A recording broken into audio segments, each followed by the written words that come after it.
해를 거듭하고 거듭하여서 마태복음이 76번째 주가 됐습니다. 2011년 10월 달에 마태복음 6장의 산상수훈을 하면서 하나님이냐 재물이냐라는 제목으로 설교를 한 적이 있었는데요. 본문 마태복음 6장 4절에 한 사람이 두 주인을 섬기지 못할 것이니 혹 이를 미워하고 저를 사랑하거나 혹 이를 중히 여기고 저를 경히 여김이라. 너희가 하나님과 재물을 겸하여 섬기지 못하느니라. 너희가 하나님과 재물을 겸하여 섬기지 못한다. 오늘 마태복음 19장도 같은 문제를 다루고 있습니다. 같은 문제를 마주치게 됩니다. 산상수훈에서도 하나님의 온전하신 같이 너희도 온전하여라 요구하시고, 그리고 하나님이냐 재물이냐 사이의 선택을 요구하셨던 예수님께서 오늘 마태복음 19장 본문에서도 부자 청년과의 만남 속에서 네가 온전하고자 할진대 재물을 다 팔아서 가난한 자에게 주고 나를 따르라. 그렇죠? 재물이냐 나냐 이렇게 선택을 요구하시는 것을 보게 됩니다. 한 청년이 와서 예수께 무슨 선한 일을 해야 영생을 얻겠습니까? 그렇게 묻습니다. 예수님의 대답은 계명을 지켜라 그런 것이었어요. 어떤 계명이었습니까? 10계명이었습니다. 그대로 정확하게 10계명입니다. 10계명 중에서 앞에 4계명 하나님에 대한 부분은 제외하고 부모를 공경하라 5번째 계명부터 마지막 계명까지의 내용입니다. 물론 마지막 계명은 내 이웃의 물건을 탐내지 말라 그건데 그것을 바꾸어서 내 이웃을 내 자신과 같이 사랑해라 라고 하는 것으로 레위기 19장 18절 말씀으로 바꾸어서 말씀하시지만, 그렇게 하는 것을 통해서 이 10계명의 큰 타일, 첫 번째 하나님을 사랑하라, 두 번째 이웃을 사랑하라 라고 하는 그 내용의 핵심으로서 마지막 10번째 계명의 내용을 그렇게 말씀하십니다. 내 이웃을 너 자신과 같이 사랑해라. 이것이 계명이다. 그렇게 얘기하자. 그 계명을 지키면 영생에 들어간다. 이런 형태의 대답이 되겠죠. 근데 청년이 뭐라고 대답합니까? 저는 다 지켰는데요. 이렇게 합니다. 여러분들은 어떠십니까? 여러분들도 혹시 그렇게 대답할 수 있겠습니까? 이 대답이 가능한 이유 중에 하나는 이 사람이 청년이었기 때문입니다. 아직 잘 모릅니다. 인생의 쓴맛을 모르고 아직 많은 사람을 만나보지 못했습니다. 아직 필드에 나가서 뛰어본 적이 없습니다. 축구를 45분, 전반 45분, 후반 45분, 중간에 15분 쉬고 혹시 풀로 해보신 적이 있으십니까? 지금까지 평생. 20분 경기에도 막 죽지 않습니까? 운동장 전체 사용해가지고. 예전에 저희 다니던 학교에서 흡연파와 비흡연파가 축구를 했는데 우리는 전반에 무조건 넣어야 된다. 후반이면 죽는다. 전반에도 이 승부를 못 내서 후반에 다 죽었다는. 중계를 보면서는 그렇잖아요. 다 국가대표 감독이죠. 거기서는 발을 이렇게 해야지 막 그냥 별걸 다 얘기를 합니다만 5분만 뛰어도 우리는 죽습니다. 그 필드에서 10분만 뛰면 그냥 아주 혀가 빠집니다. 안 뛰어봤기 때문에 그렇습니다. 45분 전력하여서 그것을 뛰어보면 다리가 올라가지 않는다는 사실을 알게 됩니다. 계명을 정말로 지켜보면 내 이웃을 내 몸과 같이 사랑하라. 살면서 아이를 낳으면서 가정을 이루면서 수많은 사람들을 만나면서 살다가 보면 그것이 얼마나 어려운 일이라는 사실을 알게 됩니다. 그런데 이 청년은 아주 담대하게 저는 다 지켰습니다. 이렇게 이야기를 합니다. 이렇기 때문입니다. 어려서부터 배워왔습니다. 어려서부터 그것이 생명의 길인 줄을 알고 자라왔습니다. 그러니까 그건 항상 내가 알고 있는 것이기 때문에 그거는 저도 이미 어려서부터 다 알고 있는 것 다 지켰습니다. 그렇게 무식하고 용감하게 이야기를 했습니다. 그러자 예수님이 그래? 그럼 네가 온전하기를 원한다면 가지고 있는 것을 다 팔아서 가난한 사람들에게 주고 나를 쫓아라. 하늘의 보화가 있을 것이다. 근심하고 고민하여 돌아갑니다. 내 이웃을, 너의 형제를, 너 옆에 있는 사람을, 가난한 사람을 너 자신과 같이 사랑해라. 너인 줄 알아라. 너랑 똑같이 여겨라. 라고 한다면 어떻게 할 수 있습니까? 자기 재물을 받아서 줄 수 있죠. 그렇죠. 그 사람을 너 자신처럼 사랑해라. 그러니까. 근데 이 예수님의 그 말 앞에 다 팔아서 나 따라. 갑자기 한 번도 상상해보지 못한 계명의 그 무거움 앞에 부딪히게 됩니다. 나는 뭘 지켜왔는가 하는 생각이죠. 근심하여 돌아갑니다. 재물이 많음으로. 그 모습을 보고 예수님이 놀라운 말씀을 하십니다. 부자가 천국에 들어가는 것이 어렵다. 23절에 말씀합니다. 덧붙여 아주 세게를 박습니다. 낙타가 바늘귀로 들어가는 것이 부자가 하나님 나라에 들어가는 것보다 쉽다. 낙타가 바늘귀로 들어갈 수 있습니까? 누구는 그렇다고 하더라고요. 천국에는 낙타만한 바늘귀가 있다. 불가능한 것이 없다. 하나님은. 아니죠. 불가능한 일입니다. 불가능합니다. 낙타는 바늘귀로 들어갈 수가 없습니다. 낙타가 바늘귀로 들어가는 것이 불가능하다면 부자가 하나님 나라에 들어가는 것도 불가능하다. 그렇게 지금 예수님이 아예 말씀하십니다. 중세를 지나서 현대 2000년이 오면서 수많은 이제 사람들이 이것을 좀 완화하기 위해서 무수히 노력을 했었습니다. 이게 곤란하지 않겠습니까? 사람들의 큰 소망인데요. 그죠? 부자 되는 것. 여러분들은 부자입니까? 부자는 천국에 들어갈 수 없습니다. 여러분들은 부자입니까? 그러면 여러분들은 부자가 되고 싶습니까? 여기가 어렵죠? 제가 이 말씀을 우리가 읽기 전에 제 설교 시작하자마자 부자 되십시오. 부자 되기를 원하십니까? 그러면 예 이렇게 다 했을 텐데 예수님이 지금 부자는 천국 들어가기가 심히 어렵도다. 불가능하다. 이렇게 말씀하십니다. 천국 들어가는 것이 불가능한데도 우리는 그런데 뭐가 되고 싶습니까? 부자가 되고 싶습니다. 까짓거 천국 좀 못 들어가면 어때? 그까이 거. 응? 땅에서 부자로 한 번만 살 수 있다면 거기가 되게 걸리는 부분입니다. 그까이 거 그냥 천국 한 번 못 들어가면 어때? 이 땅에서 한번 부자로 한번 살아봤으면 어떠십니까? 그러고 싶은 마음이 들죠. 그죠? 왜 그렇습니까? 어리석어서 그렇습니다. 우리가 아직 얼마 못 살아서 그렇습니다. 한 100년쯤 살아보면 돈 그까이 거, 그까이 게 별게 아니라는 것을 알게 되죠. 1000년, 만년 영원히 살면 돈 그까이 거? 그걸 알게 되는데 오늘 유나가 제가 화장실에 있는데 온갖 얼굴에 뭔가를 끈적끈적한 걸 붙여왔어요. 그 손에 들려있는 게 설탕통이었습니다. 설탕통. 온갖 번복을 해가지고 온 겁니다.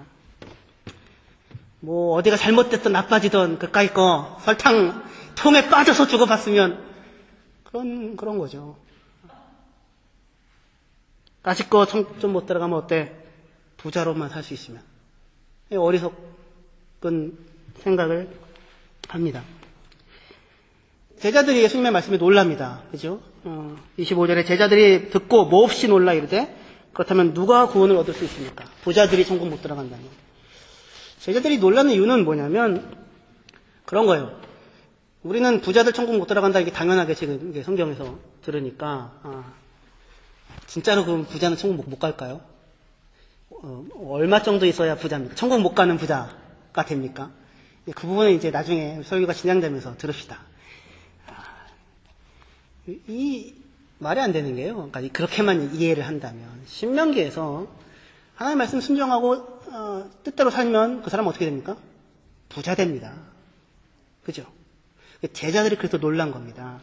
부자도 천국 들어갈 수 없으면 우리는 뭐야? 이거예요.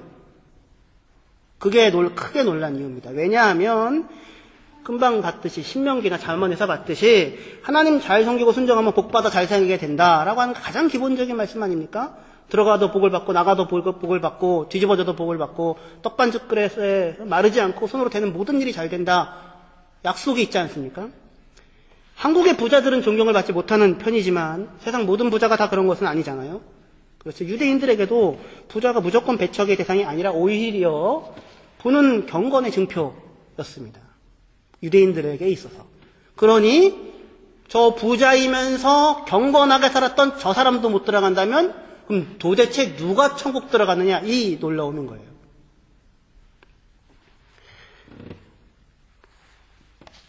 이때 이제 베드로가 가만히 또 있을 수는 없지 않습니까? 우리의 베드로가. 그래서 나타나셔서 말씀합니다. 저는 부자도 아니고 그렇다고 꼭 가난한 것도 아니지만 중요한 것은 주님이 아까 말씀하셨던 대로 저는 다 버리고 주님을 따랐습니다. 아까 부자 청년에게 예수님이 그렇게 말씀하지 않으셨습니까? 다 팔려서 가난한 자에게 주고 나를 따르라. 저는 다 버리고 주님을 따랐습니다. 우리는 그러면 어떻습니까? 우리는 그러면 영생에 들어갈 수 있지 않겠습니까? 그 물음이죠. 예수님의 대답이 29절이었습니다. 내 이름을 위해 집이나 형제나 자매나 부모나 자식이나 전토를 벌인 자마다 여러 배를 받고 영생을 상속하리라. 나를 따르고 나를 따르기 위한 모든 것을 버린 자, 모든 것을 버리고 나를 따라 나선 자, 여러 배를 받고 영생을 누린다. 이 땅에서 여러 배를 받고 마가복음에서는 영생을 누린다 말씀하십니다. 그리하여서 제일 처음 부자 청년의 물음으로 시작되는 영생의 문제는 내가 무슨 선한 일을 하여야 영생을 얻겠습니까? 그 영생의 문제는 무슨 선한 일을 했느냐, 선한 일을 얼마나 많이 했느냐의 문제로서 해답이 나지 않고 다 버리고 예수를 따랐느냐라고 하는 문제로 정리가 됩니다. 사람이 하나님과 재물을 겸하여 섬길 수 없다는 산상수훈의 말씀처럼 사람이 예수님을 따르는 것과 재물을 겸하여 따를 수 없다 이렇게 말씀합니다. 모든 것을 버리고 예수를 따르는 것이 유일한 생명의 길 이렇게 제시가 되고 있습니다. 자, 그러면 이제 우린 두 가지를 해야 됩니다. 하나는 모든 재물을 버려야 하고 둘째는 예수님을 따라야 합니다. 뭐가 어렵습니까? 뭐가 쉽습니까? 둘 다 어렵죠. 둘 다 어렵죠. 그래도 제 생각에는 더 쉬운 것은 재물을 버리는 것이 훨씬 쉬운 것 같습니다. 예수님을 따라 산다는 것은 평생이 걸리는 일이고 그건 십자가를 지는 길 아닙니까? 그건 해도 끝이 없는 길이죠. 재물이야 버리면 되지 않습니까? 재물을 버리는 방법은 사실은 어렵지 않을 수 있습니다. 다 팔아서 가난한 자들에게 주라고 했으니까 있는 돈 다 가져오고 있는 물건 다 가져와서 팔고 가난한 자들에게 주면 됩니다. 그게 첫 번째고 두 번째는 예수님을 따르는 것입니다. 문제는 그런 겁니다. 따른다는 것이 십자가를 지는 것이기 때문에 어렵기도 하지만 우리 눈앞에 예수님이 계십니까? 안 계십니까? 안 계십니다. 제자들 입장에서는 쉽죠. 버리고 예수님 거기 계시니까 그분 따라다니면 되는 거잖아요. 우리는요 지금 어쩔 겁니까? 예수님은 어디 계십니까? 하늘로 올라갑니까? 그리고 다 버려놓고 나서 따를 예수님이 있으면 따르면 되는데 이거는 버려놓고 나서 따를 예수님이 없으니 그리고 특히 그때는 예수님이 제자단들과 같이 다닐 때 예수님이 아무것도 없지 않았습니다. 후원하는 사람들이 있었습니다. 여러 여자분들이 재력이 상당히 있으셨나 봅니다. 남자분들은 그 재력 가지고 그걸 못 쓰셨는데 누가복음에 따르면 재력이 있는 여자들이 예수님을 따라다니면서 후원을 해줍니다. 공개를 합니다. 그래서 공동체로 생활하는데 먹고 사는 데 문제가 없습니다. 근데 지금 우리가 당장 있는 거 다 버려가지고 어디 따라서 공동체 만들어 돌아다닐 것도 없는데 어떤 형태로 예수를 따른다는 말입니까? 근데 그게 뭐예요? 천국 가는 길이라고 하지 않습니까? 목사님 그거 너무 이렇게 고지고대로 문자대로 이렇게까지 해야 할 필요가 있는 겁니까? 근데 뭔가 이게 일상적인 말 아니잖아요. 바늘기로 낙토가 못 들어가듯이 부자 천국 못 들어간다. 일상적인 말은 아니잖아요. 일종의 깨는 말이잖아요. 예수님께서. 그 깨는 말을 듣기 위해서 우리가 이 내용을 조금 더 끝까지 따라 생각을 해봐야 합니다. 물건 다 팔아서 예수님 따라다니는 것도 쉬운 문제는 아닙니다. 다 팔아서 가난한 자에게 주라고 했는데 어떻게 여러분들 팔 게 있습니까? 집이 있습니까? 저는 집 없습니다. 통장에 집은 있는데 그 집이 제 것이 아닙니다. 통장에 돈이 있습니까? 없습니다. 매달 꼴깍꼴깍 하고 팔고 있습니다. 집이 있더라도 그걸 팔아봐야 은행 대출 갚으면 아무것도 남는 게 없고 더 손해일지도 모르겠습니다. 있는 물건이라고 해봐야 대단한 게 없죠. 다 옆집에서 온 겁니다. 이웃집이 버린 거 우리 집에 와 있는 겁니다. 팔만한 물건 없습니다. 있는 건 차인데 팔아봐야 얼마나 가질 수 있을지 모르겠습니다. 그렇게 얼마 되지 않은 거 팔아가지고 옵다크로저가 돼서 아이들이랑 지내면서 이렇게 하늘말 바라보며 예수를 따라 산다라고 얘기하는 것이 그것이 영생의 길로 제시한 것이 아니겠죠. 그래서 이 깨는 말씀 앞에 하지만 우리가 그 말씀이 뜻하는 바가 무엇인가를 심각하게 생각을 해봐야 합니다. 이 부자 청년은 어떻게 했어요? 심각하게 고민을 하고 돌아갑니다. 다 팔고 나를 따르라. 심각하게 고민을 하고 돌아갑니다. 오늘 말씀을 통해서 예수님께서 우리에게 하시고자 하시는 말씀을 한마디로 정리하면 이렇습니다. 우리에게는 하나님 아버지가 계시고 그분은 선하시고 그리고 우리는 그 선하신 하나님의 아들과 딸로서 이 땅을 살아가고 있다. 그 얘기입니다. 우리에게는 선하신 아버지가 계시고 우리는 그 선하신 하나님을 아버지로 두고 있는 아들과 딸로서 이 땅을 살고 있다. 라고 하는 것이 우리가 이 본문을 통해서 예수님의 말씀을 통해서 확인할 수 있는 중요한 내용입니다. 어떻게 여러분들은 하나님 아버지, 선하신 하나님 아버지가 계시고 여러분들은 그의 아들과 딸로서 이 땅을 살고 있다고 그렇게 생각하십니까? 그게 우리가 지식으로는 알고 있지만 그냥 그렇게 생각하지만 실제로 그게 저와 여러분들의 모든 행동과 결정의 근거가 돼서 그 위에서 삶을 살고 있는가라고 물어보면 그건 다른 문제가 된다는 것입니다. 이 부자 청년이 예수님이 이거 지켜라. 저 다 지켰는데요? 그럼 다 팔고 와서 날 따라. 에? 그렇게 필드에 나가기 전에 지키고 있다고 생각했다가 그렇지 않은 자신을 발견하는 것처럼 하나님은 선하시고 근데 그 선하신 하나님 내 아버지고 나는 그의 아들과 딸이다. 우리는 그의 아들과 딸이다. 이 기초 위에서 하루하루를 살고 있지 잘 못하다는 것이 문제입니다. 부자 청년의 이야기 이전에 이야기 나오기 바로 직전에 마태복음도 그렇고 마가복음, 누가복음도 그렇고 똑같이 공이 하나의 사건을 배열을 하고 있습니다.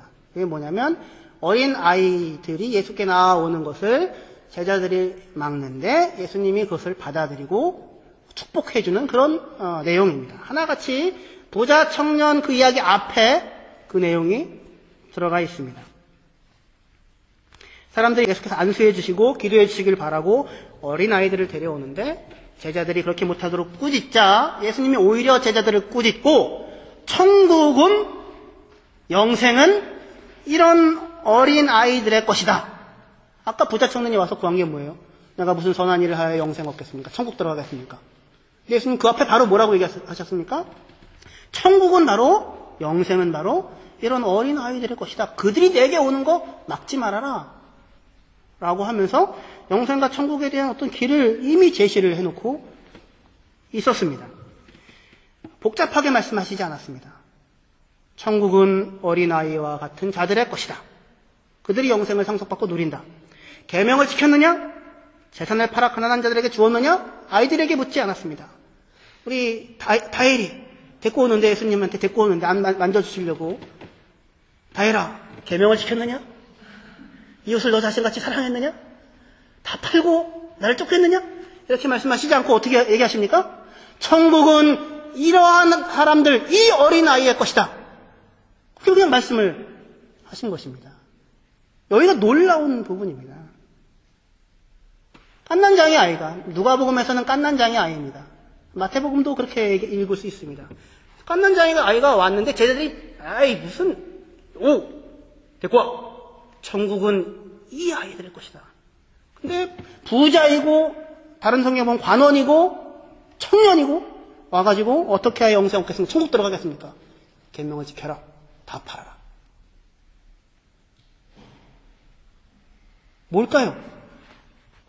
그 말씀을 통해서 예수님께서 부자 청년에게 하시는 그 말씀을 통하여 예수님께서 들려주고 싶었던 세우고 싶었던 말씀은 무엇일까요?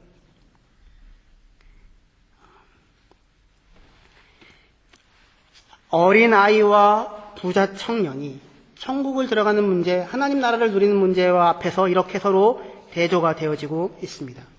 대조되어지고 있는 것은 무엇입니까? 예수님의 대답에 열쇠가 있습니다. 마태복음 19장 16절 17절을 한번 읽어보겠습니다. 중요한 말씀이니 같이 읽어보도록 하겠습니다. 마태복음 19장 16절에서 17절 말씀입니다. 같이 읽겠습니다. 시작. 어떤 사람이 주께 와서 이르되 선생님이여 내가 무슨 선한 일을 하여야 영생을 얻으리이까? 예수께서 이르시되 어찌하여 선한 일을 내게 묻느냐? 선한 이는 오직 한 분이시니라. 내가 생명에 들어가려면 계명들을 지키라. 무슨 선한 일을 하여 영생을 얻겠습니까? 예수님의 대답은 10계명이었어요. 뭔가 특별한 것이 아니었습니다. 유대인인 그가 그것을 몰랐을 리가 없습니다. 그럼에도 불구하고 그는 왜 나와서 예수님께 이것을 묻고 있을까요? 자기 과시일까요? 저는 부자일 뿐만 아니라 경건하게도 살았습니다. 그런 동기일까요? 아니면 말 그대로 실존적 불안에서 나오는 질문일까요? 부족할 것 없이 어려서부터 경건하게 살아왔던 그가 아니면 예수님의 모습에서 뭔가 다른 하나님의 모습을 보았기 때문일까요? 예수님께서 대답하십니다. 어찌하여 내게 선한 일을 내게 묻느냐? 선한 이는 오직 한 분뿐이다. 그냥 계명을 바로 얘기해 주시면 될 텐데 그렇게 하지 않고 일종의 책망처럼 꾸중처럼 들리는 말씀을 합니다. 어찌하여 선한 일을 내게 묻느냐? 선한 이는 오직 한 분뿐이다. 거기가 되게 중요한 부분입니다. 선한 일과 선한 하나님이 서로 대조가 됩니다.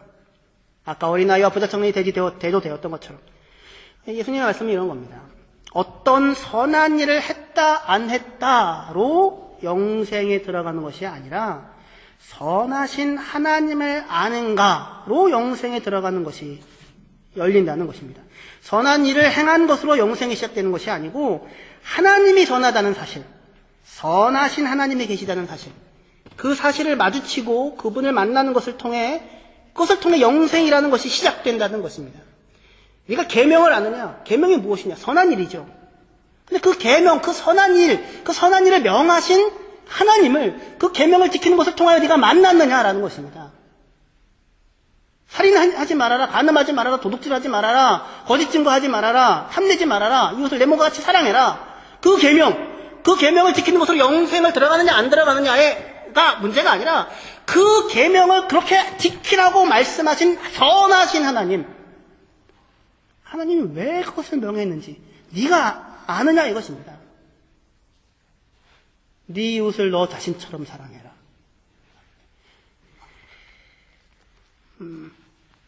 살인하지 말라, 간음하지 말라, 도둑질하지 말라, 거짓 증거하지 말라, 아버지와 어머니를 공경해라, 내 이웃을 너같이 사랑해라. 이것이 선한 일이다. 이거 모르는 유대인들이 없죠. 모르는 세상 사람도 없습니다. 그럼에도 이 청년은 여전히 선한 일에 대해서 묻고 있습니다. 예수님의 대답은 어찌하여 선한 일을 나에게 묻느냐 이겁니다. 계명을 지키고 따르면서 선하신 하나님을 넌 만나보지 못했느냐. 그가 어떤 분이신지, 영생을 주기를 원하시는 분이신지, 마침내 복 주기를 원하시는 네 아버지인지 그거를 못 만났느냐. 사람을 죽이고 간음하지 말고 거짓 증언으로 이웃의 마음에 못을 박지 말고 너나 길러준 아버지 어머니를 사랑하고 공경하고 내 곁에 있는 자를 너 자신처럼 귀히 여기라는 선한 계명을 지키면서 그렇게 그것을 명하신 선하신 하나님은 못 만나봤느냐 하는 것입니다. 어찌하여 선한 일을 나에게 묻느냐? 묻고자 한다면 하나님께 물어야 하지 않느냐? 그는 너를 사랑하시는 내 아버지고 그는 내 이웃을 사랑하는 내 이웃의 아버지고 내 어린 아이와 내 이웃의 어린 자녀를 사랑하는 그 모두의 아버지시다 라고 하는 말씀입니다. 예수님의 대답 10계명을 나열하고 그 뒤에 이은 정리의 말씀 내 이웃을 너 자신처럼 사랑하라 라고 하는 말에 담긴 뜻, 내 이웃을 너 자신처럼 사랑하라 라고 하는 말에 담긴 뜻이 무엇입니까? 우리에겐 한 분 선하신 아버지가 계시다라는 것입니다. 다시 얘기해서 우리는 모두 하나님의 자녀라는 것이죠. 그의 아들이고 그의 딸입니다. 네 이웃을 네 자신처럼 사랑하라는 자식들끼리 서로 사랑해라. 니들끼리 서로 사랑해라 라는 말입니다. 내 자식이고 내 딸이다. 한 놈도, 한 사람도 내 영상으로 짓지 않은 사람이 없고, 너희들이 함부로 무시하고, 함부로 욕하고, 함부로 너희의 욕망을 위해서 누군가를 내칠 수 있는 사람 한 명도 없다. 다 내 사랑하는 내 아들, 내 딸이다. 선하신 아버지 하나님, 온 인류의 아버지 하나님, 내 아빠, 네 아빠, 이정은 집사님의 아빠, 송지 집사님의 아빠, 선하신 아빠, 그 하나님의 시각에서, 그 하나님 아빠의 시각에서 삶을 바꾼다. 그가 어떻게 너를 사랑하며, 그가 어떻게 네 옆에 있는 형제를 사랑하는지를 그 선하신 하나님을 계명을 지키라고 하는 요구 속에서 못 만나느냐. 영생은 네가 내 자식인데, 네가 내 사랑하는 아들인데.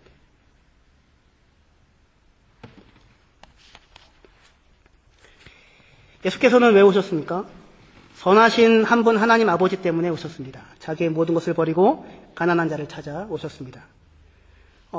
우리 주 예수 그리스도의 은혜를 너희가 알거니와 부요하신 이로서 너희를 위하여 가난하게 되심은 그의 가난함으로 말미암아 너희를 부요하게 하려 하심이라. 예수님 자신이 직접 어떻게 하셨습니까? 다 버리고 다 팔고 가난한 자들에게 주고 가난한 애들에게 주기 위하여 이 땅에 오셨습니다. 부요하신 자로서 가난하게 되셨습니다. 가난하게 되라는 것이 아니라 가난하게 되라는 것이 아니라 다 버리라고 하는 것이 아니라 누구에게 주래요? 다 팔아서 태평양 바다에 버려. 재물에 대한 욕심을 끊어. 그게 아니고 다 팔아서 뭐 하라고요? 가난한 자들에게 주라고요. 옆에 있는 하나님의 아들, 딸들에게 주라고요. 그 하나님 아들, 딸들에게 주라고 그 하나님 아들, 딸들을 위하여 예수가 온 거잖아요. 그들을 부요하게 하기 위하여. 나를 부요하게 하기 위하여. 가난한 나를 부요하게 하기 위하여. 예수께서 그렇게 그것을 위하여 오셨죠. 그것이 예수를 따르는 길이죠. 왜요? 다 버리고 나를 쫓으라는 얘기가 그거죠. 다 버리라는 것이 아니라 다 버리고 이 가난한 자들에게, 이 하나님의 사랑하는 자녀들에게 그들을 부요하게 하는 사람으로 나를 따라오라는 것입니다. 버리라고 하는데 강조가 있는 것이 아니라 곁에 있는 이 소자, 이 작은 사람들, 이 가난한 사람들을 부유하게 하기 위하여 네 것을 내려놓으라 라고 하는 것에 강조가 있고, 그 근거에는 뭐가 있습니까? 우리는 다 하나님, 선하신 하나님의 아들이고 딸이다 라고 하는 것이 놓여 있습니다. 내 재물을 다 팔아 가난한 자에게 주고 와서 나를 따르라. 그러면 하늘에 뭐가 있겠다고 합니까?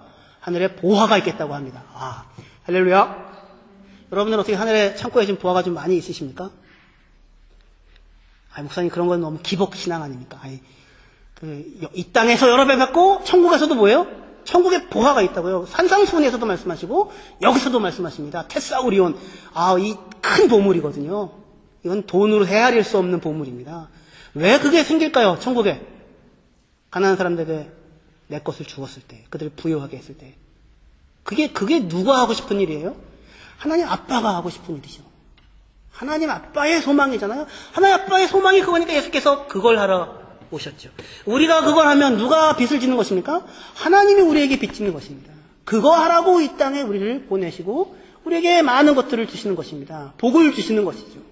부유하게 하시는 것입니다. 내가 여기다가 누군가에게 동전 하나를 떨어뜨리면 땡글 하는 소리와 함께 천국의 보물이 꽉 생긴다. 그렇게 단순하게 생각하셔도 좋고, 하지만 그 근원에 뭐가 있습니까? 천지의 모든 사람들의 선하신 하나님 아버지, 그분의 마음을 따라 곁에 있는 사람을 부유하기 위하여 돌봐줄 때에 하늘에 하나님께서 결코 그것을 잊지 아니하시고 놓치지 아니하시고 보화로 갚으실 것이다. 그렇게 말씀하십니다. 그 하나님의 하나님 되심에, 그 하나님의 선하심에 너희도 참여하여라 라는 말씀입니다.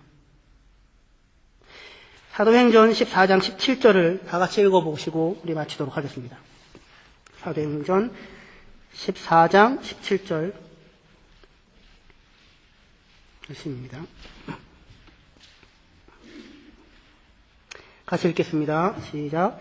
그러나 자기를 증언하지 아니한 것이 아니니 곧 여러분에게 하늘로부터 비를 내리시며 결실기를 주시는 선한 일을 하사 음식과 기쁨으로 여러분의 마음에 만족하게 하셨느니라. 아멘.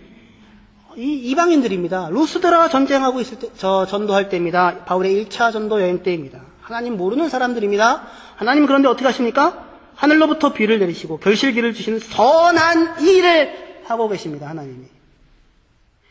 어떤 게 선한 일입니까? 음식과 기쁨으로 여러분의 마음을 만족하게 하셨나이다. 하나님은 여러분들이 알기도 전부터 여러분들의 선하신 아버지셨습니다. 그 아버지에게로 돌아오십시오.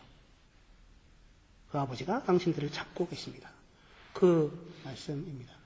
우리에게도 하나님, 우리의 선하신 아버지, 알기도 전에, 찾기도 전에 우리에게 음식과 기쁨으로 만족하게 하시는 하나님, 우리의 아버지이십니다. 어떠한 선한 일을 얼마나 많이 했느냐, 남들보다 얼마나 뛰어나냐, 그래야 자랑스러운 내 아들 내 딸이 아니라 성공하고 잘 나가야 부자 청년처럼 돼야 자랑스러운 내 딸 내 아들이 아니라 7살도 안 된 어린아이, 아직 아무것도 갖고 있지 못한 다이리와 나라와 이런 아이들, 그런 아이들, 천국이 이 아이들일 거야. 내가 이 아이들의 부모야. 내가 아버지야. 라고 하시며 결코 내치지 않고 기꺼이 받으시는 분. 하나님은 우리에게 그러한 분이시고 우리에겐 그러한 선하신 아버지가 계십니다. 나아가십시오. 너 뭐 했냐 하지 않으시고 선하신 하나님께서 기꺼이 여러분들을 받으시며 가난하신 여러분들을 부유하게 하기를 기뻐하실 것입니다. 음식과 기쁨으로 우리들의 마음을 만족하게 하실 것입니다. 너희는 여호와의 선하심을 맛보아 알지어다. 그에게 피하는 자는 복이 있도다. 할렐루야. 기도하시겠습니다. 하나님 아버지, 선하신 아버지 하나님 감사합니다. 어리석고 못난 자녀들처럼 뭔가 이렇게 갖고 가야 인정받을 수 있다고 생각하는 그런 모습이 아직도 우리에게 있지만 하나님은 그렇지 아니하시고 우리의 존재 자체를 기뻐하시며 우리가 하나님을 알지도 못할 때부터 우리를 만족하게 하시고 선한 일을 행해 주셨음을 알고 하나님 감사를 드립니다. 우리의 인생이 그렇게 하나님의 선하신 주권과 은혜와 능력과 계획 가운데 있음을 확인합니다. 그러니 하나님 아버지, 이 선하신 하나님의 사랑받는 모든 하나님의 자녀들, 그들과 함께 서로가 서로를 위하여 선한 일을 행하며 사랑하며 하나님의 자녀로서 살아나가는 그러한 영광스러운 일들이 우리의 인생이 되게 하여 주시옵소서. 내 것을 팔아 이웃에게 채워주는 사람으로 살게 하시고 이웃을 부유하게 하는 하나님 닮은 사람으로 살아가게 하여 주시옵소서. 하나님, 하늘에 보화가 있을 것이고 이 땅에서 여러 벌을 받게 될 것을 믿습니다. 감사합니다. 예수님의 이름으로 기도했습니다. 아멘.